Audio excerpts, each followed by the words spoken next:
오늘 함께 읽은 이 말씀을 통해서 제목은 감사절의 열매라는 제목으로 함께 은혜를 나눠볼 겁니다. 첫 번째는요, 부모와 자녀를 통해서 이 감사절의 열매의 의미를 찾아볼 텐데 그 주제가 무엇이냐? 닮아가라입니다. 닮아가라. 자, 옆에 있는 자신의 가족을 한번 보시면서 얼마나 닮았는지 한번 보십시오. 네, 부끄럽지만 얼마나 닮았는지 보세요. 참고로 저희 아이는 저와 많이 닮았습니다. 그래서 외국인도 알아봐요. 네.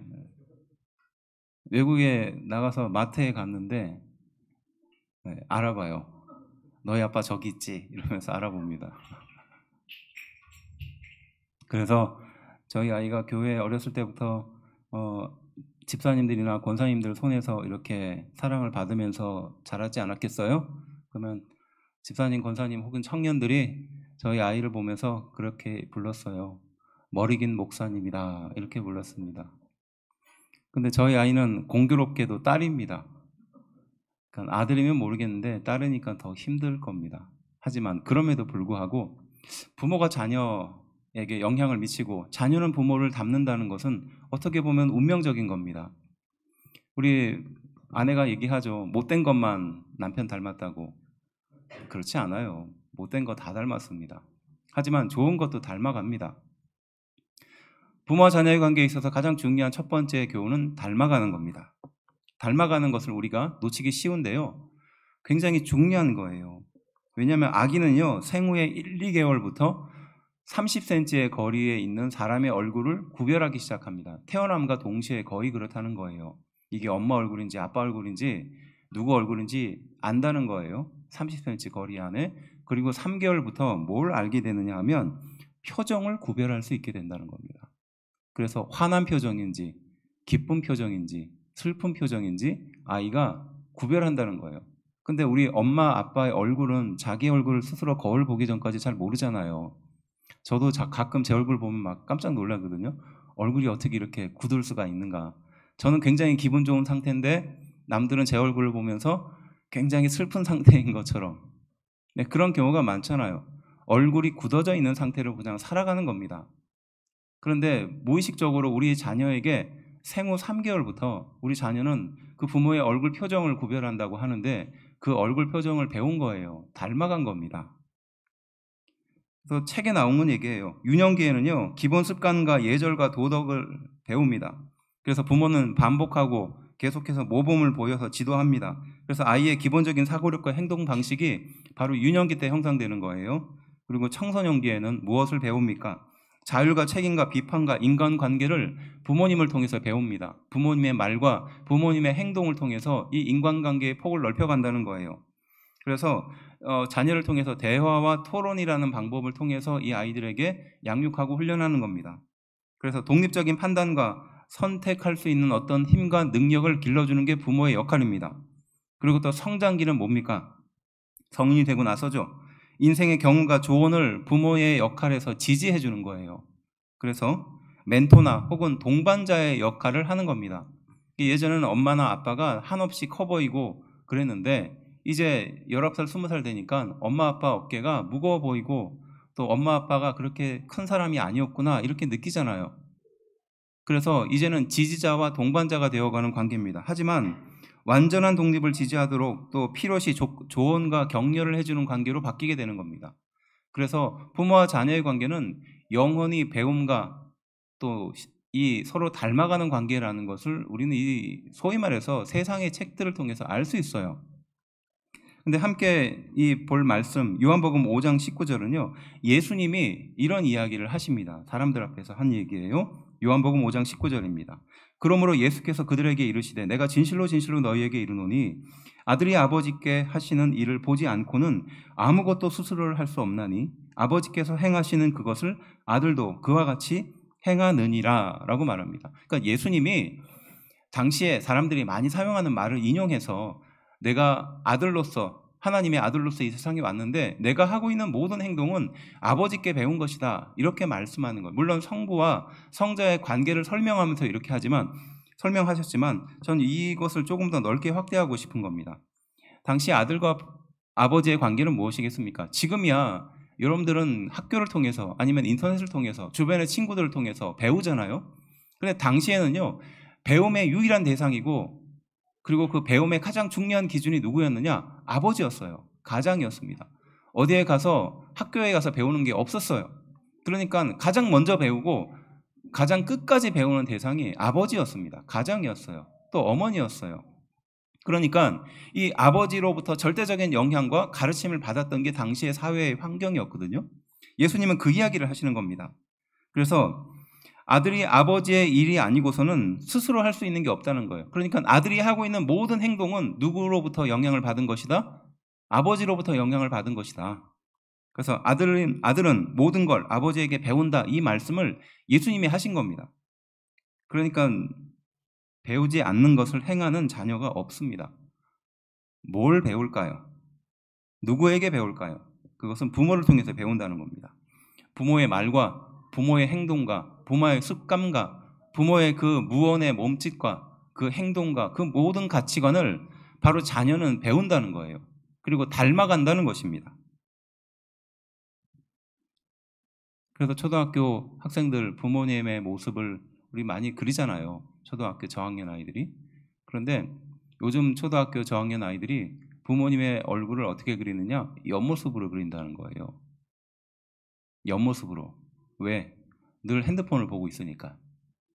자기를 정면으로 쳐다봐 주지 않으니까 부모님의 얼굴을 옆모습으로 그리는 아이들이 많아진다는 거예요. 그렇게 생각해 보면 자녀는 태어남과 동시에 부모님의 얼굴을 보고요, 부모님의 행동을 배우고 부모님의 그 어떤 것을 카피하게 되어 있어요. 안타깝지만 여러분들의 모습이 여러분들의 자녀입니다. 인정하고 싶지 않겠지만 그게 사실입니다. 무의식정에 그렇게 배우게 되어 있어요. 닮아가게 되어 있습니다. 그럴 때 예수님의 이 말씀을 생각해 보면서 부모님의 책임감이 어디에 있는가, 그리고 나는 자녀에게 무엇을 담도록 해야 되는가, 이것을 우리는 신앙적으로 잘 분별할 필요가 있다는 거예요. 그래서 잠언 13장 24절은요. 매를 아끼는 자는 그의 자식을 미워함이라 자식을 사랑하는 자는 근실이 징계하느니라. 그래서 성경은요, 이 부모가 자녀를 징계하는 것에 대해서 지지합니다. 요즘 같은 세상에서 부모가 자녀에게 매를 댄다 아니면 훈계를 한다 하는 것은 참 힘든 일이죠. 경찰에 신고당하는 그런 부모도 있잖아요. 그렇지만 성경은 그렇게 가르치지 않습니다. 자녀를 사랑하는 사람은 어떻게 하라고요? 근실히 꾸준하게 징계하라는 겁니다. 가르치라는 거예요. 그리고 또 잠언 22장 6절 이렇게 말합니다. 마땅히 행할 길을 아이에게 가르치라. 그리하면 늙어도 그것을 떠나지 아니하리라 라고 말해요. 그래서 어렸을 때 자녀들을 잘 가르칠 이유도 여기 있는 겁니다. 그래야 그 자녀가 하나님의 뜻을 떠나지 않습니다. 결정적인 순간에 어떤 행동을 하는가가 그 사람의 가치를 보여준다고 말하잖아요.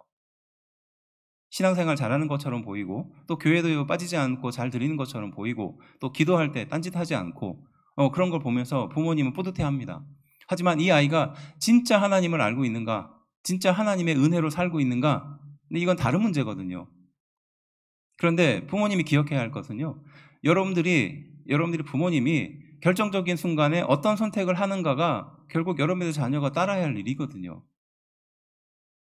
세상이 돈을 따라가거나 또 사람들의 손가락질과 명예를 따라가거나 또 그 권세를 따라가는 모습을 여러분들의 자녀가 배운다면 여러분들의 자녀도 바로 그 결정적인 순간에 그 행동을 하게 될 것입니다. 결국 이 말씀이 우리에게 주는 교훈은 무엇이냐면 부모와 자녀는 서로 닮아간다는 겁니다.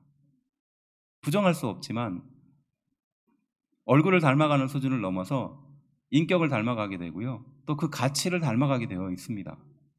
그래서 우리는 이 말씀을 통해서 닮아간다는 사실을 늘 기억해야 돼요. 그리고 이 닮아가는 과정은 어렸을 때로 끝나는 것이 아니라 성인이 된 이후로 끝날 일이 아니라 평생 서로 닮아가는 관계라는 것을 우리는 기억해야 합니다. 제가 고등학교 3학년 학생을 가르쳤는데 이 아이는 부모님에 대해서 늘 반항하는 아이였어요. 그래서 어떻게 오늘도 부모님께 반항할까를 고민하는 아이였습니다. 가출하는 것은 예사도 아니었습니다. 그래서 그 부모님이 막 저한테 찾아와가지고 얘 좀 어떻게 해달라고, 얘 좀 어떻게 좀 정신 차리게 해달라고 막 그렇게 사정을 했던 그런 부모님이었어요. 그렇게 속을 썩였지만 그렇게 1년이 지나고 제가 그 교회를 떠나고 나중에 한 10년이 지나고 나서 그 아이가 아니죠. 청년이 다 됐죠. 그 청년인 그 남자 청년과 그 아버지가 같이 예배 뒷자리에 앉아 있는 것을 우연히 목격하게 됐어요. 그런데 충격을 받았습니다. 왜? 똑같아서요. 결국 그러한 것이에요. 우리는 서로를 닮아가는 겁니다. 서로에게 영향을 미치게 되어 있어요. 남도 그렇습니다. 하지만 부모와 자녀의 관계는 더 깊이 서로를 닮아가는 관계라는 겁니다. 부모가 하나님의 은혜 안에 붙들려야 될 이유가 여기 있는 거예요. 결정적인 순간에 하나님께서 기뻐하시는 것을 선택해야 될 이유가 여기 있는 겁니다. 힘들고 어렵고 괴로운 상황이 놓여진다 할지라도 하나님이 기뻐하시는 그 일을 해야 할 이유가 여기 있어요. 그리고 자녀도 부모님을 닮아가듯이 또 부모도 자녀의 그 어떤 모습을 닮아가게 되어 있는 겁니다. 이렇게 서로를 지지해주고 서로를 기도해주는 그런 관계로 성숙돼 나아간다는 것을 우리는 기억해야 합니다. 두 번째는 즐겁게 하라라는 주제예요. 즐겁게 하라. 잠언 23장 24절부터 25절 말씀인데요. 우리 함께 한 목소리로 읽어보겠습니다. 우리 어린 친구들까지 함께 한 목소리로 읽어봅시다. 자, 앞에 화면을 한번 보세요. 읽어봅시다. 시작. 아비는 크게 즐거울 것이요 지혜로운 자식을 낳은 자는 그로 말미암아 즐거울 것이니라. 내 부모를 즐겁게 하며 너를 낳은 어미를 기쁘게 하라. 아멘. 아멘은 잘 따라하죠. 의인이 무엇이냐? 지혜로운 자가 무엇이냐? 네, 부모에게 있어서의 최고의 기쁨은요, 자녀가 의인인 것입니다. 자녀가 지혜로운 자가 되는 것이에요. 우리 부모님도 대부분 착각하잖아요. 딱 태어난 것 동시에 얘 천재인가 봐. 다 그렇죠? 근데 이 천재라고 생각하는 아이가 언제부터 이제 슬슬슬 멀어집니까? 부모님이 착각이죠. 대부분 내 아이가 똑똑할 거라고 하고, 물론 천재도 있겠죠. 근데 대부분의 부모는요, 이 아이가 똑똑할 거라고 착각하는 거예요. 뭐 똑똑한 게 중요한 건 아니겠지만, 그렇지만 부모에게 있어서의 그 마음은 항상 거기에 있습니다. 내 아이가 의인이 되기를 바라요. 그리고 내 아이가 지혜로운 사람이 되기를 바라는 겁니다. 그것이 부모에게 있어서의 최고의 기쁨이라는 겁니다. 여러분들이 높은 자리에 올라가서 돈을 많이 벌고 또 사람들에게 칭찬을 받는 그런 역할을 하는 것도 중요하겠지만, 부모에게 있어서의 최고의 기쁨은 그게 아니에요. 내 자녀가 다른 사람의 앞에서 의로운 사람이 되는 것입니다. 또 다른 사람의 평가에서 참 지혜롭다라는 그 이야기를 듣고 싶은 것이 부모의 마음입니다. 그래서 또 반대로 본다면 이 자녀의 마음도 부모님의 마음을 기쁘게 해드리는 데 있어서 굉장히 중요한 것들을 갖고 있어요. 부모의 기쁨이 자녀인 것이 당연한 것처럼 자녀도 부모를 즐겁게 하려는 마음이 당연한 겁니다. 그래서 우리는 어렸을 때 학교에서 100점 맞으면 그 100점 누구한테 먼저 보여줘요? 네, 엄마 아빠한테 와서 보여주잖아요. 100점 맞았어 막 자랑하잖아요. 그때 칭찬 안 해주면 상처받잖아요. 그렇죠? 자녀에게 있어서 최고의 기쁨은 결국 부모로부터 인정입니다. 이 인정에 대한 욕구가 또 이 갈증이 해결되지 않으면 결국 다른 방향으로 자라게 되는 거예요. 관심을 받기 위해서 더 많은 노력을 한다거나 아니면 의외의 행동을 하는 것이 자녀이지 않겠습니까? 이처럼 서로 즐겁고 기쁨이 되는 관계가 우리에게 필요한 것입니다. 그리고 또 그러한 관계로 부모와 자녀는 부르심을 받았다는 거예요. 믿으시죠? 네. 그래서 자녀가 부모로부터 칭찬받는 것이 당연하며 또 부모도 자녀를 기쁨으로 여기는 것이 당연한 것입니다. 이것이 우리에게 있어서 참 중요한 기쁨이지 않을까 생각합니다. 무엇을 해야 될까요? 골로새서 3장 20절부터 21절 말씀은 이렇게 말합니다. 자녀들아 모든 일에 부모에게 순종하라. 이는 주 안에서 기쁘게 하는 것이니라. 아비들아 너희 자녀를 노엽게 하지 말지니 낙심할까 함이라 라고 말합니다. 자녀와 부모를 통해서 나누어서 교훈을 하고 있죠. 자녀는 어떻게 하라고요? 부모의 말을 순종하라는 겁니다. 참 어렵겠지만 순종해야 되는 것이에요. 그리고 부모는 어떻게 해야 될까요? 자녀를 노엽게 하지 말아야 하는 거예요. 왜 노엽게 하지 말아야 할까요?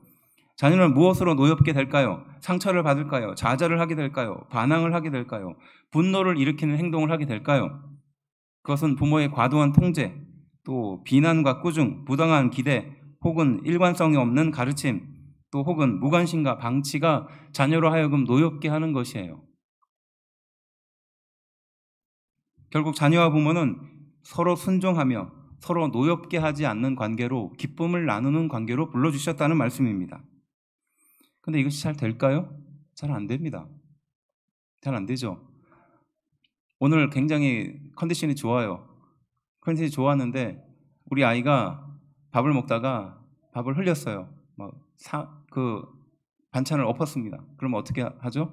굉장히 건강하니까. 네, 그러지 마. 뭐 이러면서 살짝 타일러요. 근데 오늘 내가 굉장히 기분이 나쁘고 건강이 좋지 않고 지금 막 감기 걸려 있고 막 그래요. 그런데 자녀가 상을 엎었습니다. 반찬을 엎었어요. 그럼 어떻게 되죠? 네, 욕부터 나오잖아요. 막 짜증부터 나옵니다. 이게 우리의 상태예요. 잘 조절이 안 되는 겁니다. 그래서 말씀은 어떻게 가르치라고 교훈하고 있습니까? 에베소 6장 4절인데요. 너무 당연한 거지만 주의 교훈과 훈계로 양육하라는 겁니다. 그러니까 우리의 기준으로, 우리의 가치관으로, 우리의 윤리로 자녀를 가르치지 말고 하나님의 교훈과 하나님의 가치를 따라서 가르친다는 거예요. 솔직히 하나님의 가치를 따라서 가르치는 건 우리도 안 되잖아요. 우리도 안 되죠. 그러니까 부모와 자녀가 하나님의 말씀 앞에 똑같이 서는 거예요. 나도 똑같이 세상의 유혹에 잘 넘어가고, 나도 똑같이 욕심을 부릴 때가 있고, 나도 똑같이 참 하나님의 말씀을 가까이 두지 않으려는 마음이 늘 있다는 겁니다. 하지만 그것으로 자녀에게 본이 되도록 가르쳐야 되는 거예요. 그래야지 자녀가 분노가 생기지 않습니다. 엄마 아빠는 하지도 못하는 걸 왜 우리한테 가르치려고 하느냐, 이런 반항심이 생기지 않는 거예요. 왜냐? 부모도 하나님의 말씀 앞에서 똑같이 연약한 존재이고요. 자녀도 똑같이 그렇습니다. 부모도 하나님의 말씀 앞에 죄인입니다. 그것을 자녀 앞에 솔직히 드러내는 거예요. 그리고 그렇지만 그런 죄가 가득한 그런 인생이지만 하나님 말씀을 붙들면서 사는 거예요. 그래서 주의 교훈과 훈계로 양육하라라고 말씀하고 있는 줄로 믿습니다. 두 번째 의미, 서로를 즐겁게 하는 관계로 부르셨다는 것을 기억하고 이렇게 하나님의 말씀으로 양육하는 성도들이 되어야 할 줄로 믿습니다. 마지막 세 번째는요, 상주심을 바라보라라는 말씀이에요. 시편 127편 3절 말씀인데요. 오늘 본 말씀입니다. 함께 한 목소리로 좀 읽어볼까요? 시작. 보라, 자식들은 여호와의 기업이요 태 열매는 아멘. 자식은 하나님의 기업이고 그리고 상급이라고 말합니다.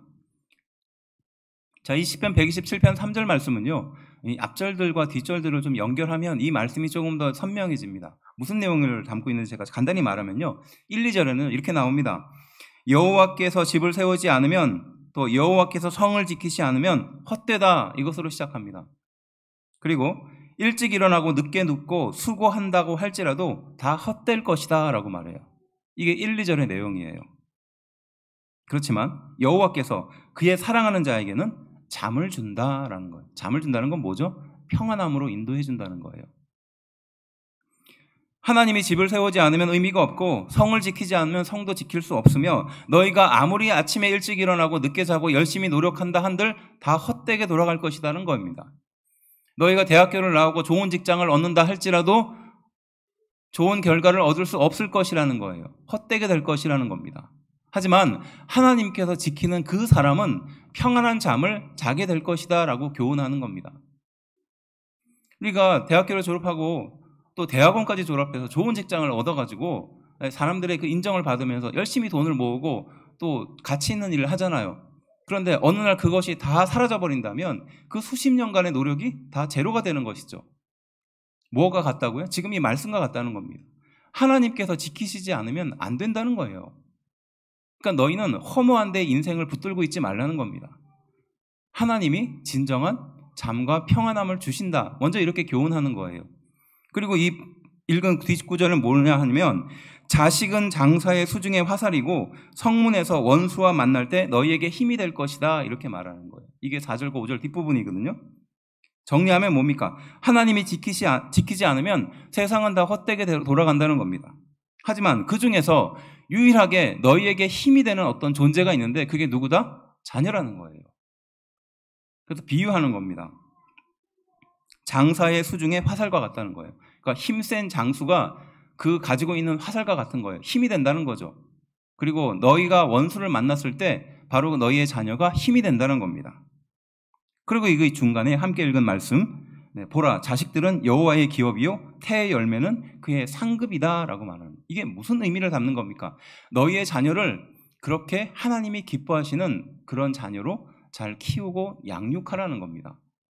너희가 다른 것에 정신이 팔려서 인생을 낭비하지 말고 허무한 데 이르지 말고 너희에게 진심으로 은혜를 주시고 능력을 주시고 또 보상을 주시는 그 대상이 있는데 그게 너희의 자녀이라는 겁니다. 그래서 그 자녀가 하나님의 말씀으로 건강하게 바르게 서도록 가르쳐야 된다는 겁니다.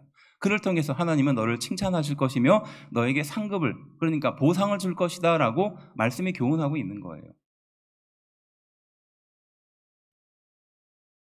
그래서 여기서 보시면 상급이라는 것은 결국 보상입니다. 대가라는 거예요. 우리가 신앙생활을 하면서 이 보상과 대가를 별로 생각하지 않는 경우가 있어요. 하지만 하나님은 그렇지 않습니다. 우리는 이 말씀을 잘 기억해야 돼요. 여러분들이 교회에서 헌신하고 수고하는 것들 누가 알아봐 주지도 않습니다. 바람에 다 날아가는 것처럼 없어져 버릴 수도 있어요. 또 누구는 기억도 못할 사람도 있을 것입니다. 하지만 사람은 기억하지 못하지만 하나님은 기억합니다. 그렇죠? 의미 없는 행동들이 아니에요.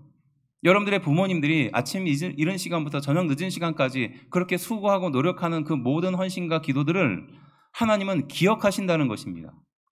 세상 사람들은 다 잊어버린다 할지라도 하나님은 기억하신다는 거예요. 그러면 정말 의미 있는 행동과 의미 없는 행동들을 분별할 수 있어요. 내가 30년 40년 열심히 노력해가지고 좋은 아파트를 얻고 좋은 직장을 얻는 것이 여러분들의 인생의 목표가 되어선 안 된다는 것을 가르치는 겁니다. 좋은 차를 타서 사람들이 나의 인생을 부러워하는 것이 여러분들의 인생의 목표가 되어선 안 된다는 것을 말하는 거예요. 보이지 않는 것이 훨씬 더 중요한 겁니다. 왜냐? 하나님이 기억하고 계시니까요. 그래서 히브리서 11장 6절은요, 대표적으로 이 보상에 대해서 이렇게 말합니다. 믿음이 없이는 하나님을 기쁘시게 하지 못하나니 하나님께 나아가는 자는 반드시 그가 계신 것과 또한 그가 자기를 찾는 자들에게 상 주시는 이심을 믿어야 할지니라, 이렇게 말하거든요. 그러니까 하나님께 열심히 구하고 찾고 하나님의 방법으로 사는 사람들은 무엇을 바랍니까? 하나님께서 상 주시는 분이라는 것을 알고 있기 때문에 한다는 거예요. 그래서 이것을 견디고 이것을 붙들 수 있는 것이 무엇이냐? 믿음이라는 겁니다. 앞서 말한 것처럼 너희에게 자녀를 상급으로 주었다라는 그 상급과 지금 이 히브리서에 나오는 이 상이라는 것이 같은 의미거든요. 그러니까 여러분들의 자녀를 아름답게 양육하고 하나님께서 받으실 만한 그런 인생으로 잘 다듬고 만들어가는 것이 우리 부모에게서 굉장히 중요한 사명이고 그것은 사라지지 않는다는 겁니다. 그리고 하나님께서 반드시 그것을 통해서 보상을 주신다는 것이에요. 믿으십니까? 우리 하나님은요, 절대 그냥 우리에게 막연한 희생과 의미 없는 그것을 요구하지 않으십니다. 우리가 희생하는 만큼, 우리가 헌신하는 만큼, 우리가 무엇을 통해서 하나님께서 기뻐하시는 그것을 결정하는 만큼 우리 하나님은 그에 합당하도록 반드시 상을 주시는 분인 줄로 믿습니다. 하나님은 우리에게 보상을 주시고 하나님은 우리에게 반드시 그에 합당한 대가를 주시는 분이에요. 자녀의 소유는 부모가 아닙니다. 자녀의 소유는 누굽니까? 하나님입니다. 마찬가지로 하나님의 자녀던 우리가 항상 알고 깨닫고 지켜야 될 말씀이라는 겁니다. 부모가 하나님을 바라보면서 하나님의 상주심을 바라보면서 사는 인생이 자녀에게 얼마나 강력한 영향력을 미치는지 우리는 잘 알고 있습니다. 결국 그것이 우리의 인생을 가치 있게 만들고 의미 있게 만들어요.